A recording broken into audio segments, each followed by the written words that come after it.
Welcome to Backstage Pass Instructional Video. My name is Bruce Bouillet and I'm here to get you that next step further in your playing. Today we're going to break down the fretboard into three basic groups. The first one being the modes, the second one being pentatonics and the blues scale, and the third one being arpeggios. When we're finished with the whole thing, we should have a really good understanding how some basic and not so basic ideas function in soloing. So let's get right to it. All right, here we are. This is my equipment where I get most of my sound from. I want to discuss just a few things briefly about some of the rack effects and some of the other things that I use. First of all, right here, this is my main rack where I get my distortion and some of my reverb settings at. I use an 88 preamp, and I have it set up so there's a couple different distortion settings. And I also have the Ibanez reverb, which I like a whole bunch, and it's MIDI together, which is real important nowadays, just because it's, you know, all the stuff that's MIDI, it makes it real convenient for live and for studio too. I also, over here, I have another rack that I use the EQ to get a lot of just to EQ the whole overall, the sound, and I use a depth 5 for a lot of my reverbs and chorusing, and delays more than reverb probably.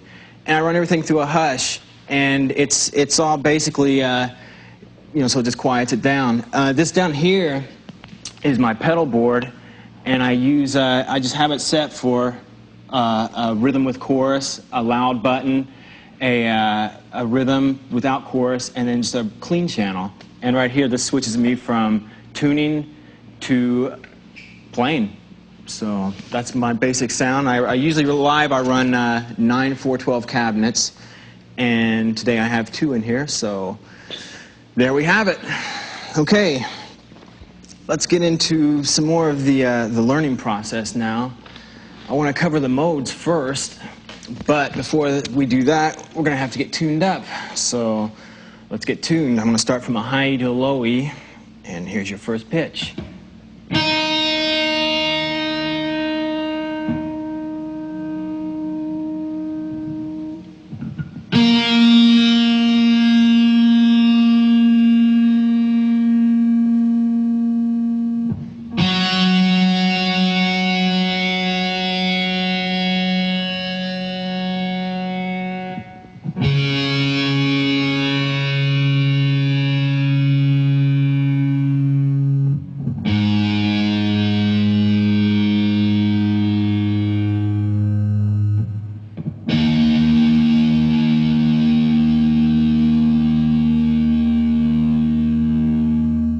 All right, probably one of the single most important things to learn in playing guitar is the modes and the way they work in music.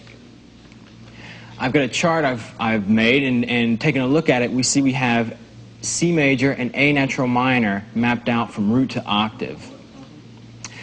In this chart, you can see that it shows the degrees of the modes and where their qualities and where they fall.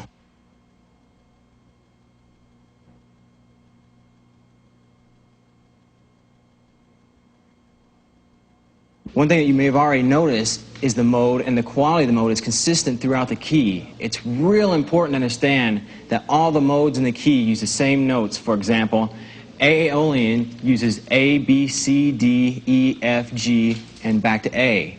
Whereas D Dorian uses D, E, F, G, A, B, C, and back to D. All right, knowing that and understanding that is very important. So I would look at the charts and make sure you understand that. Here's another chart for an example key that shows G major and E minor. Okay, one thing that I would recommend is for you to make your own charts for all the keys. It can't hurt you. It's only going to take a little bit of writing, so I would definitely recommend that and study it. I mean, not all playing guitar is just physical playing. A lot of times you have to use your head and think about how a lot of this stuff works. So let's look at some mode positions and go ahead and start playing them. Our first one's going to start at the 5th fret, and this is going to be A Aeolian, or natural minor. And it goes like this.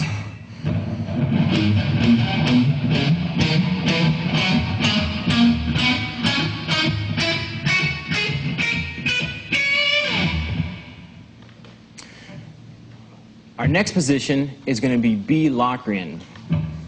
It starts at the 7th fret, and It's like this.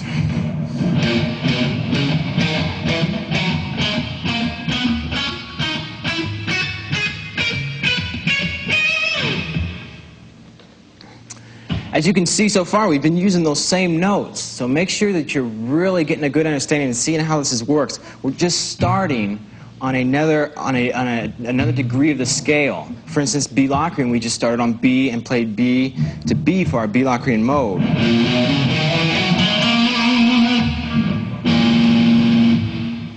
Now that may be a little bit dissonant sounding to some of you, but once you start seeing how it works, you'll really start understanding and hearing how that really sounds good.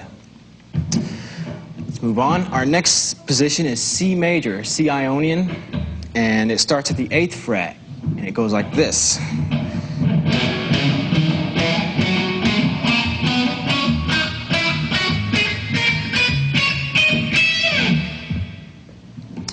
Next position is D Dorian, starting on the 10th fret. Here it is.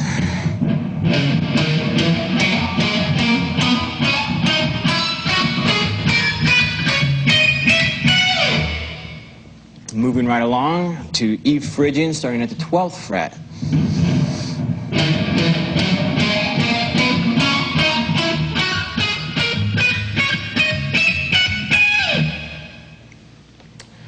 Okay, here we go, up to F Lydian, starting on F at the 13th fret.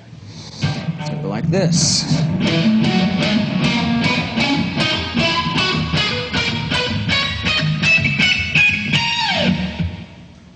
And our final mode, Mixolydian, starts at the 15th fret on a G, and this is what it sounds like.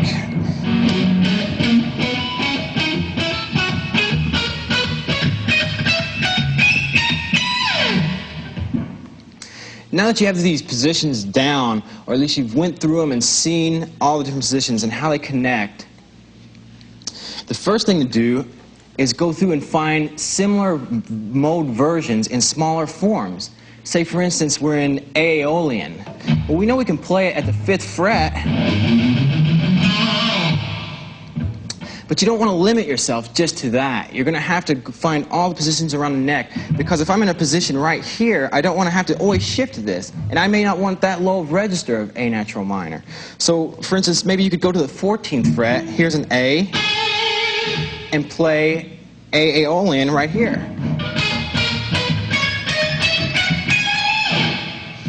And there's all positions for this. You could play it at the 19th fret, an octave down starting on the 7th fret, using open strings.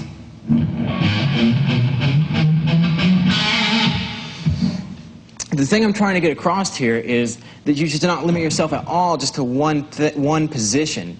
You may be playing along and you come to your 6th chord and go, I want to play F Lydian. Well, and if this is the only F Lydian you know, it's going to get kind of monotonous if it's a progression going over and over and you keep going right back to that same F Lydian scale. There's only going to be so many ideas you can really produce from that. So it's good to know them all over the neck. And like I said, also, when you're playing in a position, if I was going from A minor to the 6th chord F major, and I was around the 9th position or in between this area, I may be playing over the A, then go to the F,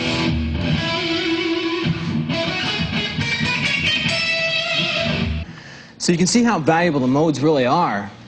The first thing I would do is take 1 or 2 keys, maybe A minor and E minor.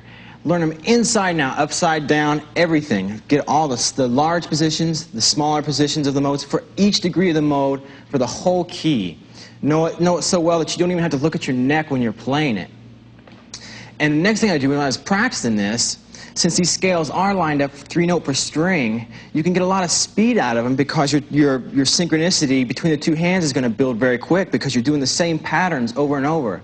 So I also recommend getting a metronome or a drum machine or something that keeps time that you can play these with, and you can see how fast it builds up because you're seeing the progression each time you play with it. You can see how much further up you've moved on your metronome or drum machine.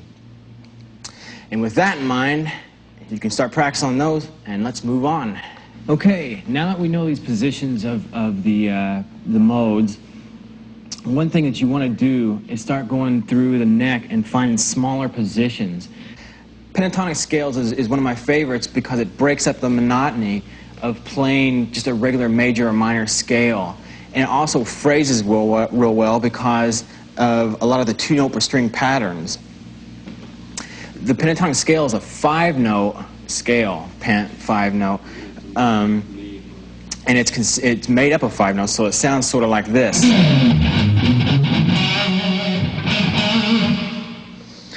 And there's 5 positions we're going to be discussing. And the first one looks like this, starting at the 5th fret.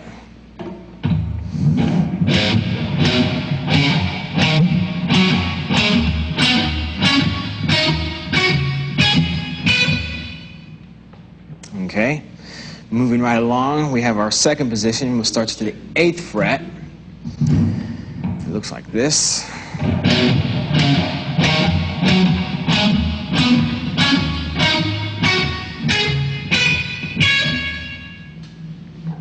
Okay. Our next position is going to start at the 10th fret, and it goes something like this.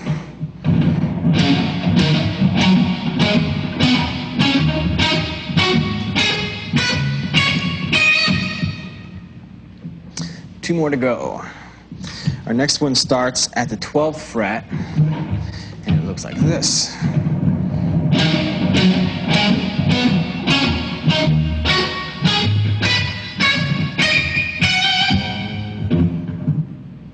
All right, and our very last one starts at the 15th fret, and here it is.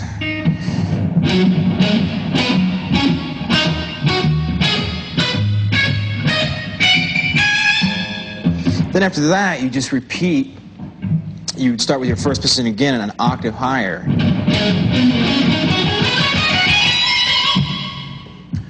Now that we've seen some basic pentatonic scales and went through all the positions, let's try a simple alteration to give it a completely different sound. And what we're going to do is raise the minor third to a major third, which would be a C to a C sharp, which gives us a more dominant sounding type of, pentatonic scale. So let's go through these positions and check them out. The first one starts at the 5th fret, and it goes like this.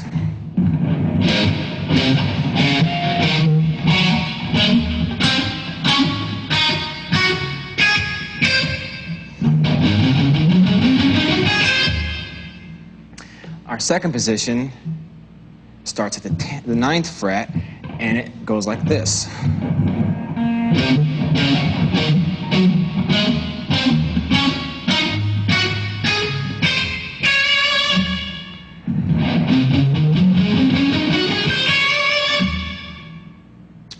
All right, our next position is going to start at the 10th fret, and let's take a look at this.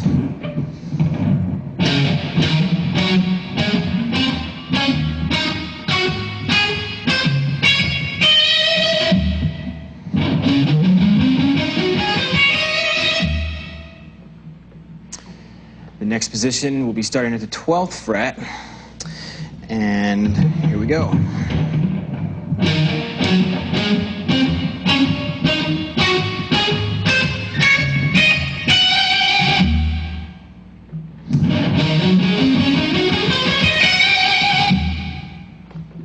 And our last position is going to start at the 15th fret, and it's going to go something like this.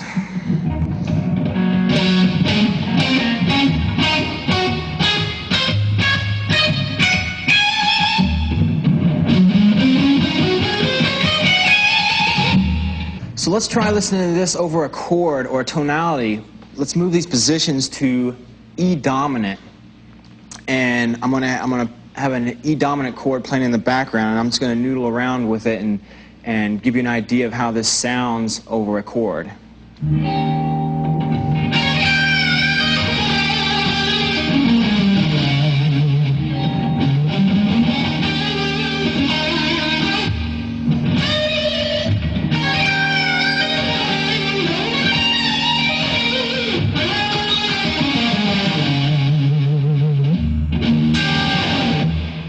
final scale we're going to cover in this section is the blues scale.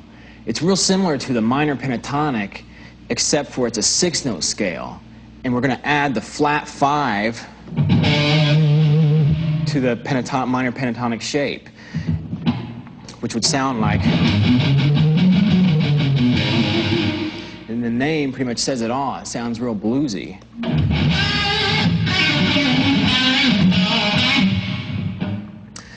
So there's 5 positions of this. The first position is going to go like this, starting at the 5th fret.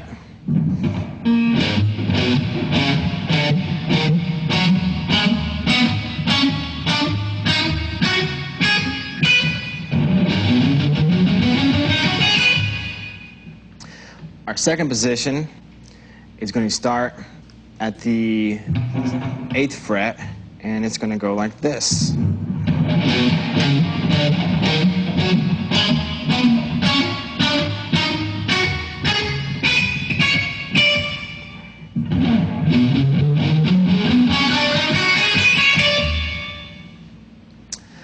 Our third position, starting at the 10th fret, is like this.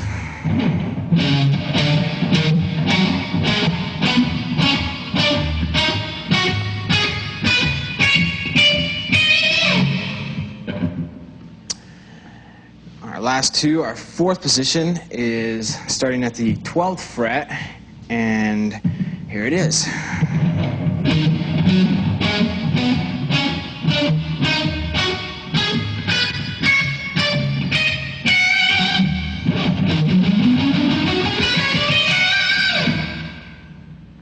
And our final position starts at the 15th fret, and here it is.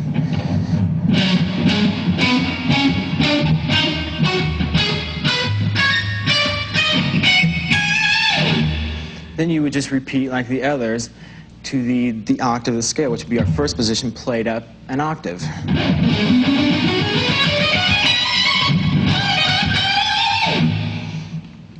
So let's take the pentatonics we know, the major minor pentatonic, the 5-note one, the pentatonic with a raised third, which is a dominant sounding pentatonic, and the blues scale.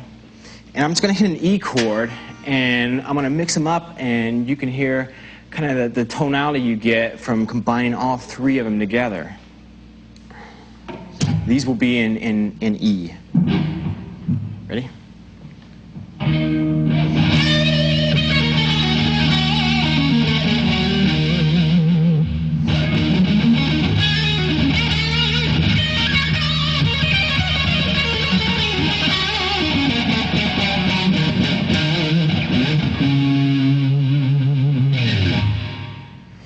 And that's basically just combining the three scales together. I have my altered pentatonic with a raised third,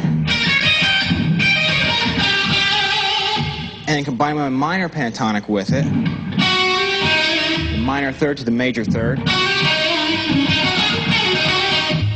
and the flat 5.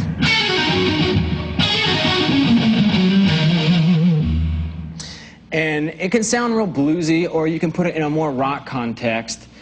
Many players throughout the rock and roll history have used this scale countlessly. Eddie Van Halen to Yngwie Malmsteen, to everybody has really touched on this some way or another. As far as blues players and actually jazz players alike too. But what I would do is go through and learn all those shapes, and then each position, see how each shape compares to each other. For instance, when I was playing here at the 12th fret, the first minor pentatonic, then the raised, the altered one, and then the blues scale.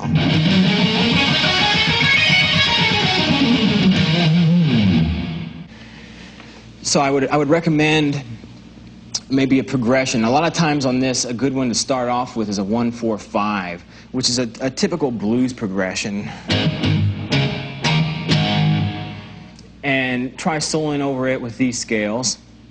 And then try doing it over a more, what you're gearing your music for. Maybe a more rock-oriented rhythm or something, and see how they fit in there. A lot of times you won't want to play the altered pentatonic because it's more of a majory dominant sounding happy sound as compared to a minor, which is more just more heavy rock sounding, not really uplifting sounding, but just more minory, sad sounding almost. All right, we're ready for arpeggios, one of my favorite improvising tools and all-around fun things to play. Basically, arpeggios are the notes of a chord played separately. For example, if I was to play A major chord, and I took those same notes and played them separately, starting with an A C sharp, an E, and then back to an A C sharp, and an E, I would play it an arpeggio. It's the difference between just hitting a chord and then playing the notes separately. There's quite a few different arpeggio shapes, and the first ones I want to dive right into would be triad shapes. What I mean by that is, if we have a chord, say for instance A major, we're going to be using the root, the third, and the fifth to make these arpeggios. And actually that's what makes the chord too. If you look at it, we'd have a root, a fifth, a root, a third, a fifth, and a root. So what we're going to do is we're going to play root, third, fifth in order and in a position to the highest chord tone we can grab with our hand. All right, starting with our first 4 triad shapes, we're going to go in and do major triad shapes, which will start with A, and we're going to start at the 5th fret, and our first shape goes like this.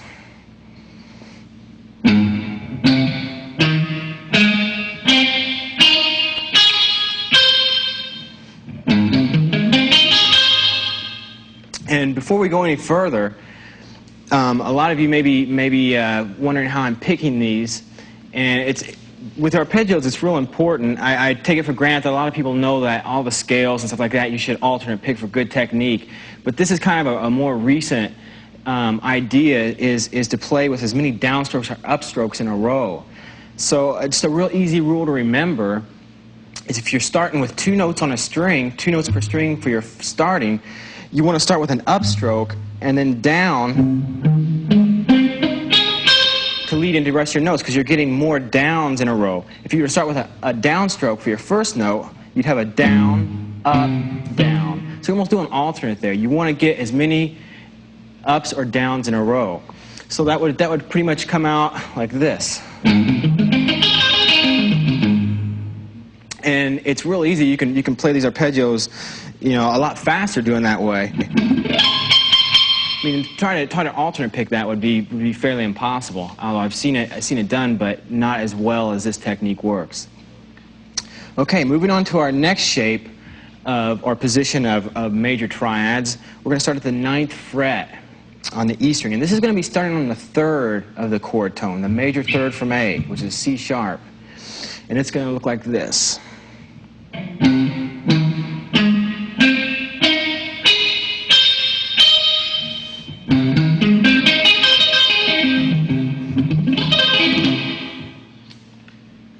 Okay, moving on to our next position, we're going to go from the 12th fret to the 17th fret, and it looks just like this.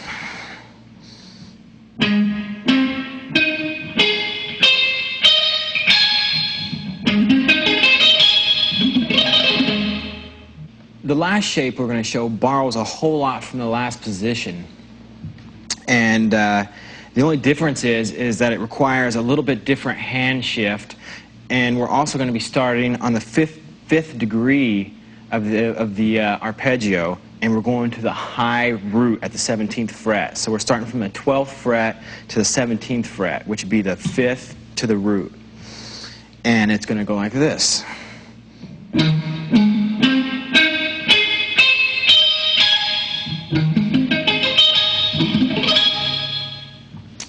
Now, one thing to think about in that one is it's got a little bit more difficult switch right in here, position shift of your hand. So maybe try practicing just the shift. Or ascending with it. How I'm practicing that over and over so you get to shift a little bit smoother. All right, so we have the major triad arpeggios. The next thing we should do is just get the minor triads, which is real easy by just lowering the major third to a minor third. So what we're going to do is take those exact shapes, and all the shapes we're going to take the major third, which is a C sharp, and lower it a half step to C, which will make these all minor triad arpeggios. And our first position is going to start at the 5th fret, and it goes like this.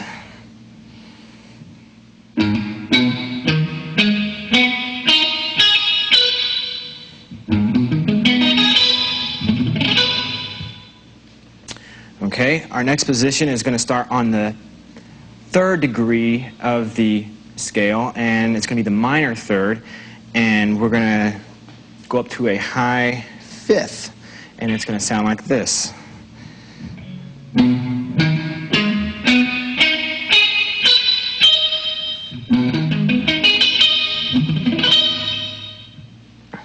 Okay, and our 3rd position is starting at the 12th fret, and it's just going from root to root, and it sounds really great, so here it is.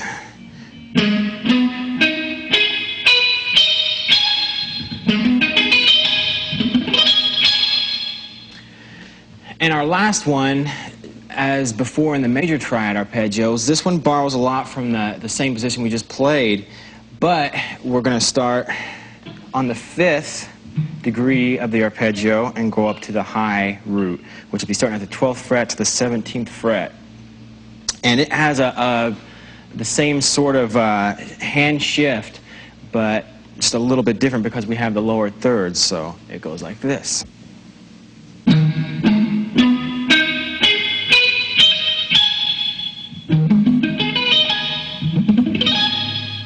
Okay, and I would practice this shift, just practicing going descending and ascending right in the hard spot of it.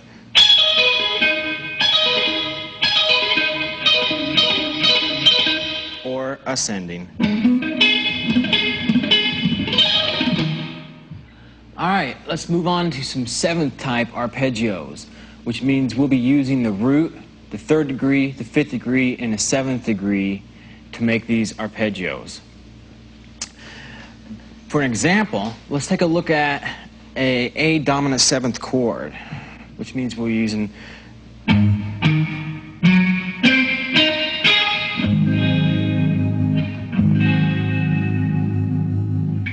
and we're going to take the notes out of that chord and play a dominant 7th arpeggio. It means we're using the root, 3rd degree, 5th degree, and the 7th degree.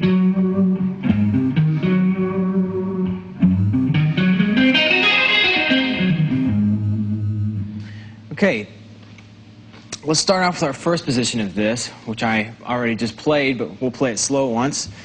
And it goes like this. These are A dominant 7th arpeggios.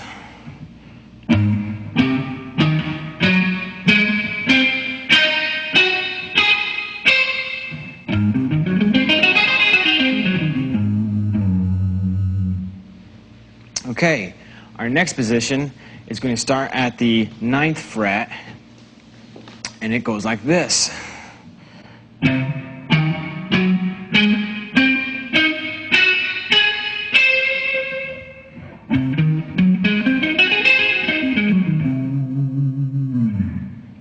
Our next position still starts at the 9th fret, but it goes up a little bit higher. It's actually another position. I like this position a lot. That's one reason why I'm showing it. So let's start with it at the 9th fret.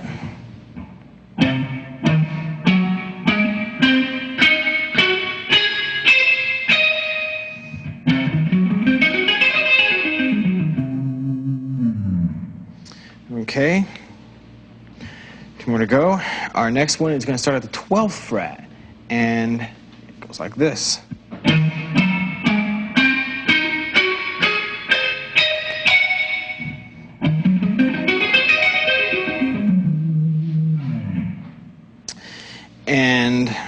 our last shape is going to look like this. It's going to start at the 15th fret, and here it is.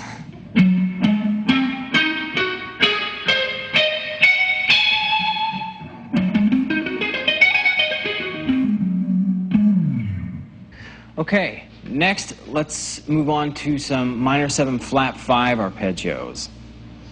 And I really like the sound of these a whole bunch, and as you'll learn further on down the line how we're going to use them over a different qualities of chords. So let's go ahead and get the positions, and the first one goes like this.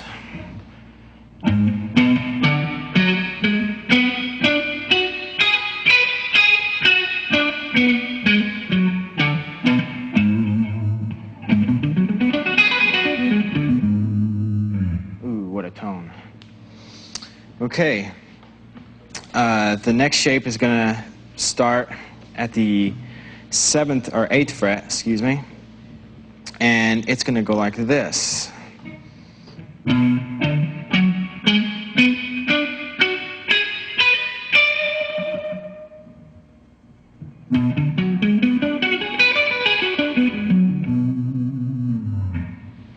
All right. Continuing on, here's our next position starting at the 11th fret. And take notice all along as we're going to this how we're starting on the chord tones each time. This is going to be the flat 5 degree of A minor. So here we go.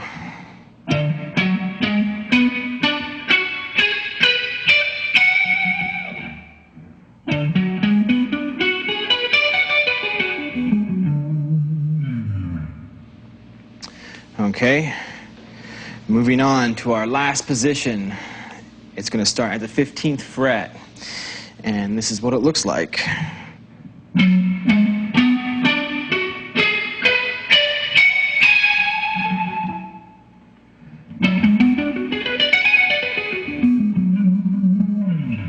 And then just like we've done previously, we repeated the octave. And another thing I like to bring up is like, say for instance, that arpeggio shape, we could take it down the octave here and play the exact same shape.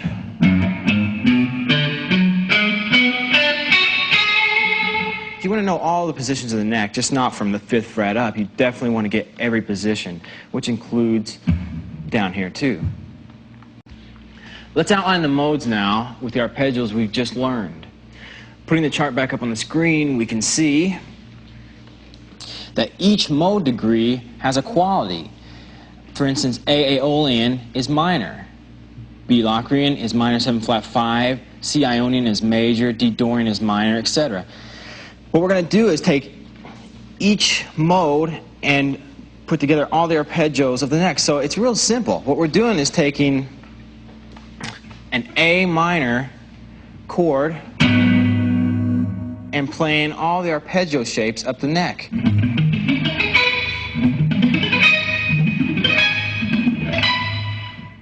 And what you want to do is look where all those notes are, because those are your chord tones, and see where they correspond with the positions of the scale. So I'm playing, say for instance, at the 12th fret, playing A natural minor, or A Aeolian mode. Well, my corresponding arpeggio shows me the good chord tones to outline that chord. So I can not only play just the scale, but I have all these tones to land on or target for, so I sound good by playing over that chord.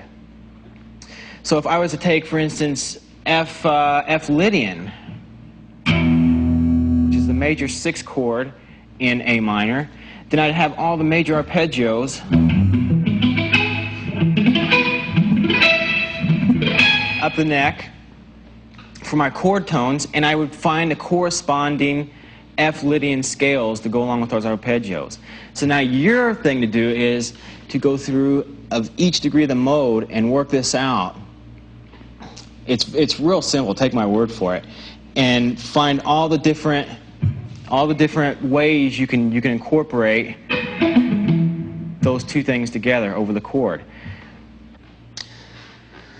So now we've outlined the modes, with the arpeggios and the scales kind of together, what we want to do real quick is take these same arpeggios and over a chord. We're going to find a chord first, and then what we're going to do is play different arpeggios over a chord. For instance, A minor 7 chord or an A minor chord. We're going to find what other arpeggios in that key are going to fit over that chord. So I've composed a chart, and what I want you to do now is look at the chart and listen to these examples as I play them and hear the tonality and hear what kind of sounds, different sounds these arpeggios create over this one chord. So what you're doing is getting a lot more mileage out of an arpeggio. So take a listen to this. This is a G major.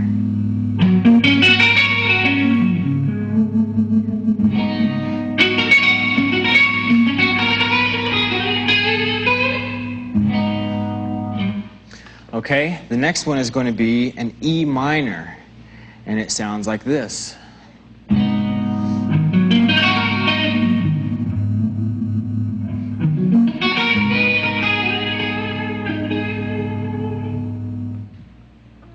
Okay, our next example is a B minor 7 flat 5. Now that's like using the 2-chord arpeggio, but we're going to play it over the root chord. Now check this out, it sounds really good. And if you notice the very beginning jam, I start with this at the beginning of the video. You'll hear me playing this one and a lot of these other ones, so keep that in mind. Ready?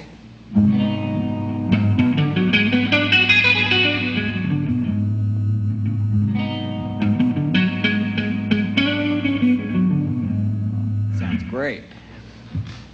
Okay, another one is going to be the relative major, which is C major. So let's see how that sounds.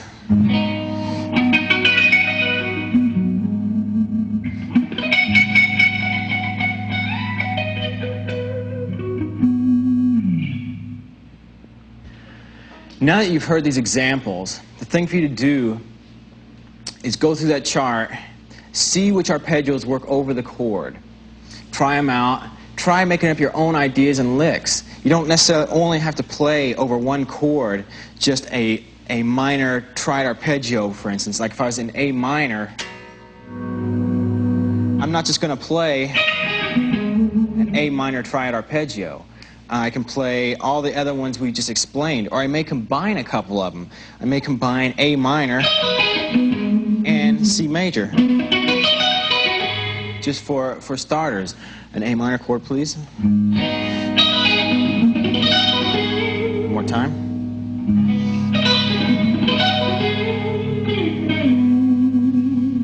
The final thing we have to cover is tying all the information together so we can actually use it in music. We're going to take a progression, the 1-6-7-1 progression in the key of A minor, which means we'll be using the A minor chord to F major to G major back to A minor.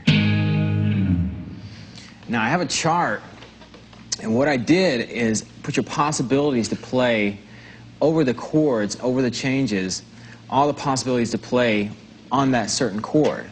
So what you need to do is take a recorder, if you have a 4-track, or just even a little small tape deck will work, and record yourself playing this progression. And I recommend playing it slow at first, just so you have more time to think while you're trying to use these ideas. Thanks for tuning in. I hope you learned a lot from this video, and I'll see you on tour backstage.